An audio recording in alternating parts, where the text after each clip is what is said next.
I spent a decade working myself into the ground overseas, sending every spare dollar home so my daughter could live comfortably. The day I returned, suitcase still in my hand, she stood in my doorway like I was a stranger. Then she said the words that sliced straight through me.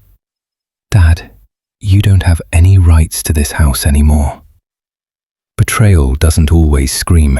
Sometimes it whispers from the mouth you trusted most. Has life ever hit you like that? I didn't expect much when I came home after 10 years overseas. A warm hug, maybe. A simple, "Dad, you made it." Something small that told me the distance hadn't swallowed everything between us. What I didn't expect was the way my own front door pushed back when I tried the key. How the metal jammed, refusing to turn like the house no longer recognized my hand.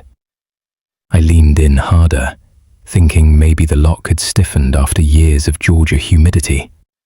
But the deadbolt didn't budge. Before I could try again, the door cracked open just enough for a face to appear.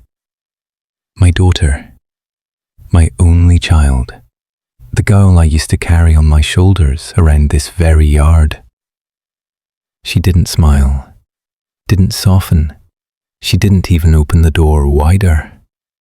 She just stared at me like I'd shown up uninvited. "Dad, why are you here?" Her voice held no welcome, no surprise, no joy. Just a tension that pressed against my chest, the same way the door had. I cleared my throat, trying to find a steadiness that didn't want to come. "I'm home, baby. Thought I'd surprise you." Her eyes flicked down to my duffel bag, then back to me. Slow, calculated. "You can't just walk in. The lock's been changed." I almost laughed, because what else do you do when something feels too unreal to absorb? But the laugh died before it reached the air. "Changed? Why would you change the lock?" She stepped out farther, blocking the doorway with her body. Her shoulders squared like she expected a fight. "Because this house isn't under your name anymore. You don't live here." The line hit harder than the heat rolling off the pavement. A single sentence, slicing straight through every tired mile I'd walked to get back. For a long moment, I could only stare at her. Not because I didn't believe her. Truth has a different weight when it's spoken by your own blood. It settles heavy in a way lies can't. I searched her face for something familiar, a flicker of guilt. A hint of the little girl who used to fall asleep on my chest after thunderstorms. But all I saw was a guarded calm, like she'd rehearsed this moment. "When did this happen?" I asked quietly. Her arms folded across her chest. "A while back. It's better this way." Better for who? The words rose to the surface, but never left my mouth. I felt an old habit pulling me down, this instinct to keep the peace, to swallow every protest so she wouldn't feel pressured or upset. I'd done it her whole life, even when it cost me pieces of mine. A breeze moved past us, carrying the smell of the magnolia tree I planted the year she was born. For a second, I hoped the scent might stir something in her. But she didn't look away, didn't soften. I adjusted my bag on my shoulder. My hand shook, so I hid it behind me. "All right, if that's how things are." Her expression didn't shift, not even a blink. "I have a lot going on. You should have told me before coming back." It was the tone more than the words, like I'd inconvenienced her by returning to the life I'd worked myself half dead to build for us. Something inside my chest loosened, and not in a good way, more like a thread snapping. I stepped back from the doorway before she could say anything else, or before I let anything break open in front of her. The porch boards groaned under my weight the way they always had, but somehow that familiar sound made the moment worse. It reminded me this was supposed to be home. I walked toward the edge of the porch, letting the afternoon light settle on my back. My breath trembled once, barely, and I swallowed it down. She didn't call after me. I stood there for a long minute, not moving, not trusting myself to turn around. 10 years away, and I'd pictured reunion scenes that now seemed foolish. After a certain age, you don't dream big anymore. You dream practical. A meal together, a conversation, a simple welcome. Instead, I stood outside my own house like a man waiting for permission to exist. I set my bag down and rested my hand on the worn railing. The wood felt rough beneath my palm, more real than anything else in that moment. Silence settled between us, the kind that doesn't soothe, only erases. And as I stepped off the porch, it struck me with a clarity I didn't want. My silence wasn't keeping the peace, it was letting myself disappear. I didn't look back. The morning after I walked away from my own porch, I tried to keep my head down and move through town like any other man easing back into familiar streets. But something felt off before I even reached the corner. A couple from 2 houses over slowed their steps when they spotted me, their conversation drifting into a hush. The wife gave her husband a nudge, and both offered the kind of smile folks use at funerals. Soft, pitying, unsure. I nodded at them anyway. Habit, I guess. Years of being the dependable neighbor don't vanish overnight. But when the husband murmured, "Poor thing," under his breath, I knew that word wasn't meant for someone who just returned from a decade of honest work. As I kept walking, glances followed me from porches and driveways. People I'd shared holiday plates and Sunday greetings with avoided meeting my eyes straight on. A few even greeted me like I was recovering from some invisible illness. My phone buzzed. A cousin texted, "Heard you came back early. You doing okay?" Another message rolled in moments later. "Your daughter said you've been forgetting things. Let us know if you need help." Forgetting things. I stopped under the shade of a pecan tree and let the words roll around my mind until they scraped something raw inside me. After everything I'd built, after every sacrifice I made so she never had to worry about a single bill, my own child had told the family I wasn't all there anymore. Part of me wanted to let it go, tell myself she must have been overwhelmed, misunderstood, stressed. I'd forgiven worse in the past just to keep peace under one roof.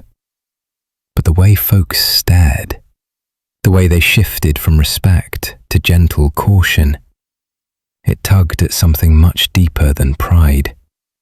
It gnawed at my sense of self. I walked farther until the smell of smoke and slow-cooked meat drifted from Ray's barbecue shack. Ray had been a friend long before life grew complicated. Straight talking, no nonsense. The kind of man who told truths even when they stung. He spotted me at the entrance and motioned me inside. "Heard you were back," he said, sliding a chair out with his foot. "Didn't expect to see you this early." "Didn't expect a lot of things," I replied, easing myself into the seat. Ray studied me, eyes narrowing like he was piecing together a puzzle only half finished. "Folks been whispering about you," he said. "Something about memory issues. That true?" I let out a slow breath. "I'm fine, Ray." "I figured," he said. "Didn't look confused when you beat me at dominoes 3 summers straight." He pulled a rag from his apron, wiping the counter with sharp, annoyed strokes. "Look, man, silence can be a dangerous thing. You keep quiet long enough, Folks will write your story for you. I stared at the salt shaker in front of me, tracing its edges with my finger. It's my daughter, I murmured. She said I wasn't clear-headed anymore. Ray's hands stopped moving. She said that. A nod was all I could manage. He leaned closer, lowering his voice. You know, there's an old saying my daddy used to use.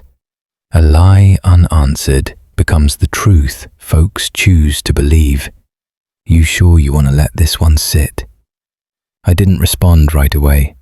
Watching the grill smoke rise behind him, I felt something settle at the bottom of my chest. Not anger, just a heavy recognition that whatever was happening wasn't a misunderstanding. It had been planted, watered, allowed to spread. Ray tapped his knuckles against the counter. All I'm saying is, if you don't speak up for yourself, people will think you can't. His words stayed with me after I stepped back outside. Cars rolled by. A dog barked across the street. Life moved like nothing had shifted at all, yet I felt the fabric of my place in this town fray with every look, every whisper, every message that treated me like a fading man. I walked toward the bus stop, not sure where I planned to go next, only knowing I needed a moment alone to breathe through the bruise forming inside me. The teller at the bank greeted me with a polite smile, the kind folks wear when they recognize your face but can't place your name. I handed her my ID and the withdrawal slip, planning to take out enough to cover a month or two while I got settled again. She typed for a moment, nodding along, until something on the screen made her pause. Her brow tightened just slightly. Oh, Mr. Carter, do you want this withdrawal connected to the new power of attorney on file? I felt the sentence land in my chest like a dropped weight. New what? She blinked, startled by my tone. The updated POA your representative submitted last month. Representative. Updated. Submitted. All words I knew well, but none that made sense in my mouth. My voice came out lower than I intended. Who exactly submitted that? She hesitated, glancing toward the manager's office as if she suddenly wished she had never spoken. It's already approved, sir. The document lists your daughter as the acting authority. It matched the previous paperwork, so we assumed... I didn't hear the rest. My mind had stopped at previous paperwork. A memory flickered. The day I left for the airport 10 years ago. My daughter pushing a stack of forms at me, rushing me through signatures because my cab was waiting. Just so I can handle the bills, Daddy. Nothing big. I'd signed them without reading every line. Trusted her. Standing there, palms damp against the counter, a small voice rose inside me. Did you forget something important? Did you sign away more than you meant to? Are you slipping? Nothing rattles a man my age quite like wondering if his own mind is betraying him. I forced a steady breath. I'd like a printed list of every authorization currently active on my account. The teller nodded quickly, eager to move past the moment. While she printed the papers, I kept my hands still, afraid that if I moved even a little, the ground under me would shift more. Later that evening, I walked into my daughter's living room carrying the folder the bank had given me. She and her husband sat on the couch, their laptop open, a pile of envelopes scattered around them. They looked up at me the way a doctor looks at a restless patient, kind, firm, patronizing. We were just going over Dad's mail, my son-in-law said, lifting a stack as if to prove his diligence. You don't need to stress over this stuff, my daughter added. You just got back. You need to rest. I set the folder on the table. Why is there a new power of attorney at the bank? Their expressions tightened. My daughter exchanged a quick look with her husband, the sort of glance couples use to sync their story. "Daddy, you signed that," she insisted. "Remember? You kept forgetting due dates last year. We talked about this." My pulse thumped once, hard. I had been thousands of miles away last year. Flights, schedules, sand, steel beams, I remembered all of that. There were things I forgot, sure. Birthdays, video calls, grocery lists. But legal paperwork? "I don't recall signing any new forms," I said. Her husband shifted forward, elbows on his knees. "It's okay if you don't remember. That's why we're handling things now." The room felt smaller by the second. I noticed how neatly they'd arranged everything on the table. Bills, insurance papers, bank statements, all turned to face them, none toward me. My daughter reached for the folder, sliding it closer to her side. "Why don't you leave the stressful stuff to us? Just focus on settling back in. We've got everything under control." Something in me recoiled, noting in anger, but in recognition. A boundary had been crossed, maybe broken a long time ago, and I'd never seen it until now. While they returned to their sorting, talking softly to each other, I let my eyes wander to the cabinet where we kept important documents. The key still hung on its hook near the doorway. An oversight, maybe, or a sign they thought I wouldn't notice. I excused myself, walked over casually, and slid the key into my pocket. Later that night, when the house went quiet, I opened the cabinet and moved slowly, carefully. I photographed every document I found, titles, policies, old forms with my signature, newer ones I'd never touched. My fingers trembled once, but I steadied them. A small envelope in the back caught my attention. It held the original POA, the one I'd signed before leaving the country. I took a picture of that too, then locked everything exactly as it had been. Before closing the drawer, I noticed a second key on the shelf, a spare for the lockbox they kept in their bedroom. That went into my pocket as well. I returned to the living room, sat in the recliner and rested my hands on my knees.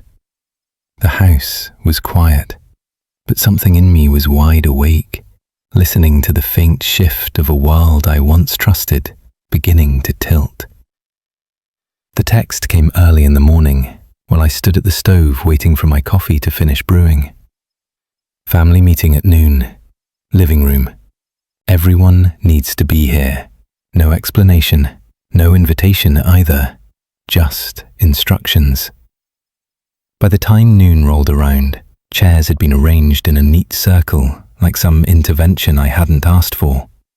My daughter sat at the center, hands folded over a thick folder.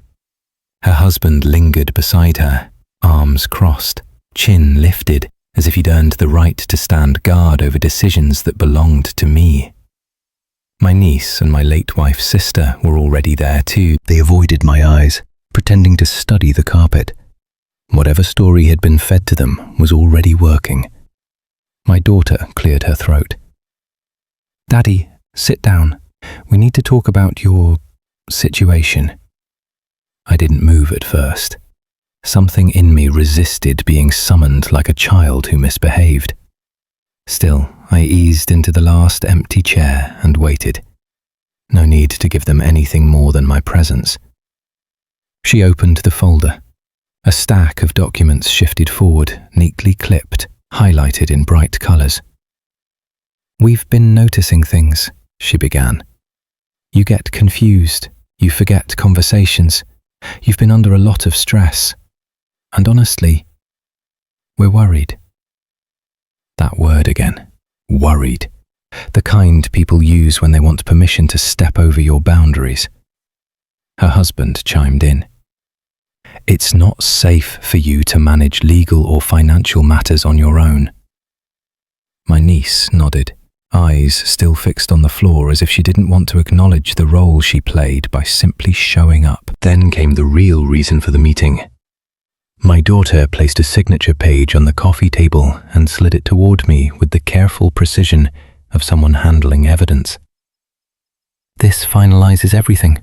Once you sign, the house and accounts transition fully to me. It's for your protection. We can't risk you making mistakes. Her voice softened, but her jaw tightened, a contradiction she didn't realize she was wearing. I studied the paper. Not a single section explained what authority I would retain. It was a wholesale transfer. Everything that tied my life to my independence compressed into one sheet, waiting for my name. My niece shifted uncomfortably. My daughter's husband watched me like someone waiting for a ticking clock to run out. I didn't touch the paper. Who decided I was unfit to run my own life? My daughter leaned closer. Daddy, don't make this hard. We're doing what's best for you. Best for me, or easiest for them? The words almost slipped out. I kept them where they belonged, behind my teeth, in the small vault where I'd stored a decade of swallowed truths. I asked to see the utility accounts I supposedly couldn't manage anymore. She hesitated, then admitted they'd already changed the billing to her name to keep things organized. The joint checking account? Frozen. For security. The property tax portal? Locked out. A glitch, she claimed. It wasn't a glitch. It was a quiet coup. No raised voices, no slammed doors, just a slow rearranging of power until I found myself sitting in a room full of people, being told that the life I'd built with my own hands had slipped from my grasp while I slept under the same roof. I steadied my breath and raised the unsigned pages back toward her. I didn't agree to any of this. She recoiled slightly, then recovered. You don't have to agree. This is happening. It's what responsible families do. Responsible. Funny how that word gets twisted by the mouths of people who've never carried responsibility themselves. I stood up, smoothing the fabric of my shirt just to give my hands something to do. Conversations swirled around me, soft pressure, coaxing tones, little nudges meant to wear down a tired man. None of it landed.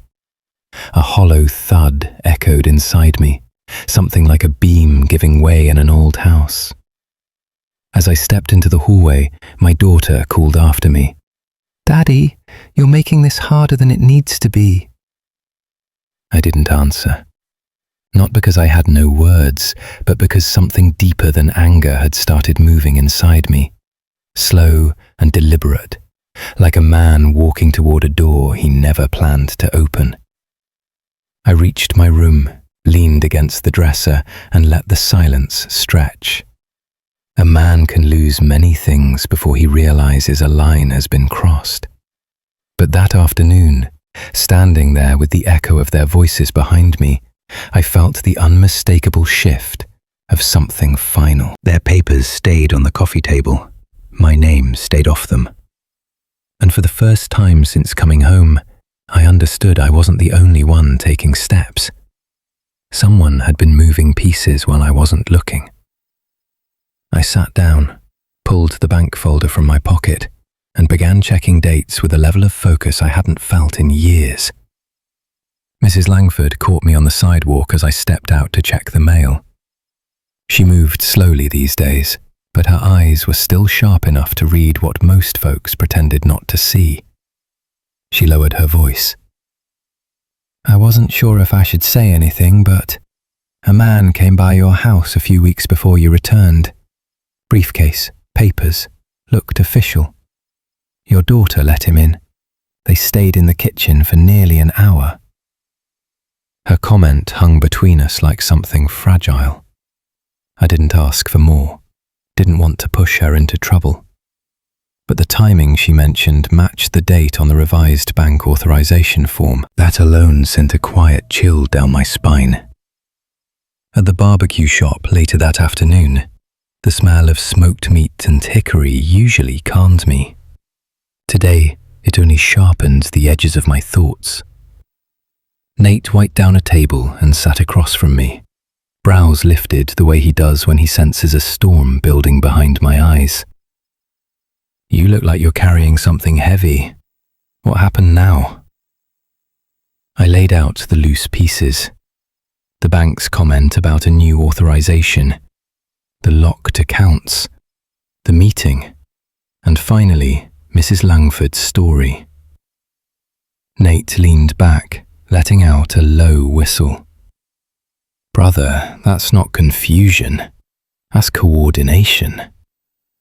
He paused, then added, "Folks don't call lawyers or sign papers unless they've already made up their minds about who gets pushed out." His words settled into me like weight placed on an already leaning wall. A few customers filtered in, greeting us as they passed. I tried to keep my voice even, but the truth Nate pointed out had already taken root. I kept thinking maybe I misunderstood, maybe I misremembered. "And that's exactly what they want," Nate replied. "If you doubt your own mind, you won't question their moves." Back home, the quiet felt different, like something had shifted beneath the floor. The hallway echoed faintly with my daughter's voice as she spoke on speakerphone in her room. I didn't mean to overhear, but the door wasn't fully closed. "He's worse than I expected," she told someone. "We need to keep an eye on him before he does something reckless." Reckless. The same man who worked 10-hour shifts overseas without missing a payment. The same father who never raised his voice at her, even when life scraped him raw. I stepped into the kitchen and opened the drawer where I used to keep the binder of household files. It was gone, replaced by a stack of grocery coupons and an empty envelope. A neat little rearrangement, just enough to remind me whose name was being positioned where mine used to stand. A laugh drifted from her room, light, careless, not a sound I recognized. By evening, the phone buzzed with messages from cousins and church friends. "We heard you've been having memory issues. Your daughter says you're under a lot of stress. If you need someone to talk to." The tone wasn't cruel, but pity has a sting all its own. Every lie she spread softened the ground under my feet a little more, making it easier for her to reshape the story until I disappeared into it. I sat at the dining table, my dining table, bought before she hit middle school, and smoothed my hands over the wood. Years of shared meals, arguments, birthday candles, all stained into the grain. Something in me steadied. Maybe it was Nate's voice echoing back, or maybe just the simple truth rising above the noise. A man can only be erased if he stands still while they do it. I reached for the notebook I kept tucked inside my jacket. Not a dramatic gesture, just a quiet one, a habit from years of engineering work overseas. Document, confirm, prepare. I wrote down dates, names, comments, even the small details that didn't make sense yet. My pen pressed harder the more I wrote, but my breathing stayed even. Calm had a different tone now, not silence, but alignment. Somewhere down the hallway, my daughter closed her door.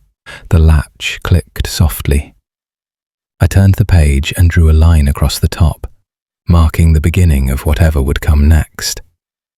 I started keeping my papers in a place that wasn't obvious, not locked away, just rearranged into smaller stacks, slipped between old manuals, tax folders, and a worn notebook from my years abroad. Habit made me methodical. Fear made me meticulous. One evening, after my daughter and her husband left for the gym, I pulled the deed file from the drawer they thought I'd forgotten about. The packet felt lighter than I remembered. Someone had gone through it. A few pages sat out of order, and a sticky note I'd tucked in months ago was gone entirely. That small absence told me more than any confrontation could have. I carried the folder into my room. Instead of pacing, I sat on the floor, spreading documents around me like puzzle pieces. Names of witnesses, filing dates, the signature on the revised authorization form, written with a tilt that wasn't mine. My own handwriting had steadied over the years. Even exhaustion never changed its rhythm. But here, a curve was too soft, a line too rushed. A quiet anger sharpened me, not the loud kind that shakes walls, but the kind that lines up facts in a straight row. I called an attorney I knew from a church contact, Mr. Coleman. We'd met only twice, but he'd struck me as a man who listened before interrupting. I gave him the bare outlines, and he asked to see everything in person. "Don't send anything electronically," he said. "Bring hard copies. Keep duplicates." His tone wasn't dramatic. It was practical. That told me I was doing the right thing. As I hung up, my phone buzzed with an unknown number. "You really think this will end well?" Nothing else. No name. No punctuation. I stared at it, not startled, just puzzled by the childish attempt. Someone nervous always reveals their hand before they intend to. Later that night, I found the kitchen drawer slightly open, the one where I used to keep envelopes. Nothing was missing, but everything had been shifted. Spoons misplaced, coupons disturbed. The order of items changed just enough for me to feel someone rooting around. My daughter's voice floated from the living room when she returned home. Bright, cheerful, too controlled. "Dad, did you move the bills? I couldn't find the electric statement earlier." Her tone carried no concern, only probing. "I haven't touched them," I replied. She nodded, but her eyes lingered on me longer than necessary, as if searching for signs of confusion she hoped to find. I remained still, offering nothing. That seemed to unsettle her more than any protest would have. I spent the next day at the public library, a place where no one in the family ever followed me. I scanned documents, printed duplicates, placed them into labelled envelopes. My movements became quiet rituals, steady, measured. Each action a step toward reclaiming ground I hadn't even realised I'd surrendered. A librarian passed by and said, "You look determined, sir." I smiled. Just organising things that should have been organised a long time ago. Outside, the weather carried a hint of rain, though the clouds hadn't decided anything yet. I walked slowly, letting the air clear my mind. Every time my daughter called that afternoon, I let the phone ring. She'd never had trouble reaching me before. Now the silence seemed to irritate her. 3 more calls came in, followed by a text asking where I'd been. Nothing urgent, just checking. Checking could mean many things. When I got home, a drawer in my room was slightly ajar. My shaving kit, usually untouched, sat at a different angle. Someone had entered, not to steal, but to gauge what I kept and where. My breath stayed even. Panic helps no one. I placed my newly prepared envelopes inside a worn leather bag I kept near the foot of the bed. Then I taped an empty manila folder shut and left it in the top drawer. Bait for curious hands. Before turning in for the night, I sat on the edge of the bed and reviewed the timeline again. Each date, each signature, each small inconsistency. The storm was somewhere close. I could feel the shift in the air. From down the hallway came the soft creak of footsteps, even though no one had reason to be awake. I didn't move, just listened, waited, and then the sound faded, replaced by the familiar hush of a house settling into itself. I leaned back, the leather bag within reach, and let the next thought form naturally. Tomorrow would require caution. My daughter pulled up outside a medical building I'd never seen before, a low concrete place near the highway with a sign that read Cognitive Assessment Clinic. I hadn't been told where we were going. She only said, "Dad, you've got an appointment," and the tone she used left no room for questions. When we stepped inside, a woman at the desk smiled too kindly, the way people do when they've been warned about you. "Mr. Harris, we're ready for your evaluation." Evaluation. The word hit me harder than the sterile smell or the clipboard waiting for me. My daughter placed a gentle hand on my back as if guiding a frail man. "It's just routine, Dad. Don't overthink it." But she avoided my eyes, and that silence between us felt heavier than anything she could have said. They ushered me through a narrow hallway. A doctor asked me to repeat numbers, draw a clock, remember a list of objects. Simple tasks, except none of it was simple when I realized why I was there. They weren't checking my memory. They were checking my eligibility to be stripped of authority over my own life. Halfway through, my chest tightened. I pictured my wife in the hospital years ago, her hand slipping out of mine, and the helplessness that swallowed me whole. Now that same helplessness crept up again, not from illness, but from betrayal wearing my daughter's face. When the test ended, the doctor thanked me politely, dismissed me, and spoke privately with my daughter in the hallway. She nodded at whatever he said. Her shoulders didn't shake. Mine did. We reached the parking lot without a word. She unlocked the car and handed me a folder. "Dad, this is the next step. Just sign it so I can handle things for you." A single sheet rested on top. A transfer of full financial authority. Everything. My house, my accounts, the retirement fund I'd built sitting under foreign heat, shifted to her with one signature. "It's for your protection," she whispered. "You can't keep managing all this, not anymore." Her voice carried no malice, only calm certainty, which somehow cut deeper. I steadied the folder on my lap. "When did you decide I couldn't manage my own life?" She inhaled sharply, looking away toward a row of shopping carts clattering in the wind. "Dad, you forget things. You get confused." "Do I?" "It's not your fault," she murmured. "But I have to take care of you now." That sentence split something inside me. People think anger shouts. Mine didn't. It settled low, steady, and cold. I closed the folder. She waited for my signature. My hands stayed still. Cars rolled past us. A mother buckled her toddler into a booster seat to cross the lot.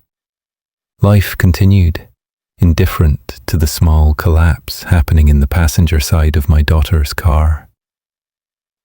She nudged the pen toward me. "Dad, please, make this easy." The request echoed years of another failure I rarely spoke about. My son gone too soon.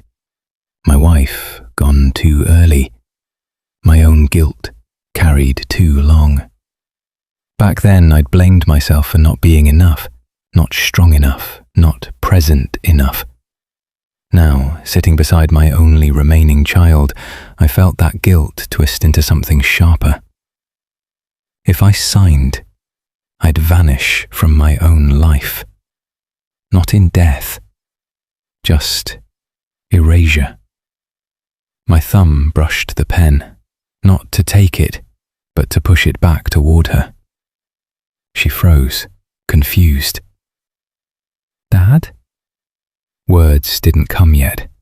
I wasn't ready to speak. Instead, I opened the car door and stepped out, folder still in my hand. Her voice followed me, thin and rising, but I kept moving, each step landing slower than the last. The ground felt unsteady, the way it does before a storm breaks open. I reached the sidewalk, the folder warm from my grip, and stopped there. Not because I was uncertain, but because my next step would rewrite everything. The call came while I was pouring myself a cup of weak motel coffee, the kind that tastes like it gave up before it ever got hot. I almost didn't answer, but the number had the bank's prefix, and something in my gut told me to pick up. "Mr. Harris, this is Elena from Community First Bank. I need to clarify something with you, privately." Her voice carried a tightness that made me set the cup down. "Go ahead." She hesitated, as if checking whether anyone else might be listening on her end. "About the power of attorney update filed 2 months ago. The signature doesn't match your previous records." I gripped the edge of the counter. "What are you saying, exactly?" Pages rustled faintly. "It appears to be your name, but not your handwriting. And the submission date, well, our system shows it was filed while you were in Mississippi. You withdrew cash from a branch there that same morning." That was all I needed to hear. Something inside me steadied, the way a man braces before lifting a weight he's lifted 1,000 times. "Thank you," I said. "Do you want to open a fraud investigation?" "Not yet. Because now I finally understood the pattern. Every shift in tone from my daughter, every story she spread, every attempt to box me into silence. She hadn't been reacting out of fear that I was declining. She'd been preparing a case that needed me to look unstable, uninformed, dependent. When I hung up, the motel room felt smaller, cluttered not by furniture, but by the truth settling in. I'd spent months doubting myself, wondering whether age had begun to play tricks on me. Turns out it wasn't age. It was strategy. I laid out the documents I'd photographed on the bed, the new insurance form she didn't mention, the updated property file with her handwriting tucked in its margins, the bank notice she hid behind grocery coupons. Patterns reveal themselves when you stop looking at them emotionally and start looking at them like a man taking apart an engine. Every mistake she claimed I'd made, every bill she said I forgot to pay, every meeting I supposedly missed. All of it fed the same story she'd been crafting. I picked up my phone again, ran my thumb over Elena's number, then opened a new screen and added a note. Forgery confirmed. Filed out of state. The motel refrigerator hummed behind me. Outside, a delivery truck backed into the lot, brakes squealing. Life moved on while I pieced together the blueprint of my own undoing. My daughter texted right then, as if sensing something had slipped from her hands. "Dad, we need to talk today. There's been too much confusion. You're making things harder than they need to be." I stared at her words. Not long ago, those messages would have shaken me. Now, they only told me she was starting to worry. Pressure tightens when plans unravel. I didn't reply. Instead, I gathered the folder, slipped everything back into order, and sat on the edge of the bed. One piece had always been missing. How she'd gotten the nerve to treat me like someone who couldn't speak for himself. Now I knew. She thought she'd buried the evidence deep enough that I'd never find it. She thought the distance between states would hide her trail. She thought my confusion would protect her. But she forgot one thing. A man who built his life fixing broken systems knows exactly where to look when something doesn't add up. I reached for my jacket, feeling the weight of the folder against my ribs. It wasn't anger pushing me forward anymore, just clarity. And clarity, once it settles in, doesn't loosen its grip. I opened the motel door to step outside, the cool air cutting across my face, and caught the buzz of another incoming message from her. The conference room felt colder than any place had a right to be, not from the air conditioning, just the kind of cold that settles in when people brace for something they hope won't happen. Papers sat in neat stacks across the polished table, each page holding more truth than my daughter ever imagined I'd bring with me. She arrived late, tugging her coat tight as if the room were the problem. Her husband hovered behind her, wearing that polite smile folks put on when they think they're the smartest ones there. The attorney from the bank nodded at me. "Mr. Harris, we can begin when you're ready." I didn't speak right away. Talking had never been my strongest tool anyway. Instead, I laid the first document on the table, a thick copy of the original power of attorney she claimed I'd updated. Mine was dated 10 years earlier, signed at the county clerk's office, witnessed, notarized, sealed. The ink on hers looked fresh enough to smudge. My daughter blinked twice. "Dad, what is that supposed to prove?" I placed the next item in front of her, a transcript of my phone call with the bank manager, time-stamped and verified. Another sheet followed, proof of my whereabouts on the same day her new paperwork had been filed. A gas station receipt, a motel invoice, a digital check-in notification. Mississippi, 3 states away. Her attorney shifted in his chair, eyes narrowing. My daughter exhaled sharply. "He's confused. He doesn't remember things. We've all seen the signs." The bank's lawyer leaned forward. "Miss Harris, these inconsistencies are significant, and the signature discrepancies, our fraud team flagged them immediately." Her face tightened, but she pushed ahead with the lie. "My father is struggling. He's not the same. He's forgetting." I reached into the folder again and placed a small device on the table, a recorder. "Play it," I said. The attorney pressed the button. Her voice filled the room, steady, sharp, nothing like the trembling tone she was using now. She spoke about rearranging accounts, hiding certain letters, making sure Dad keeps quiet until everything transfers. Every word captured without hesitation, without remorse. Her husband's eyes widened. He leaned back as if distance could wash him clean of it. The bank representative stopped the recording halfway. "That's enough." My daughter's mouth opened, but no sound came out. The weight of her own voice pinned her there. The attorney from the bank turned toward me. "Do you have anything else, Mr. Harris?" I slid out the last document, a folder I hadn't touched in years. My separate savings account, the one in my name only. The records showed steady deposits, untouched balances, and monthly activity logs going back a decade. No signs of cognitive decline, no missed payments, no irregular behavior. Just a man who'd worked too hard and trusted too much. My daughter whispered, "Dad, "Why do you have that? You never told me about." "Because it wasn't yours to manage," I replied, calm enough to surprise even myself. Silence pooled around us, not the fragile kind, the heavy, exposing kind that leaves no place to hide.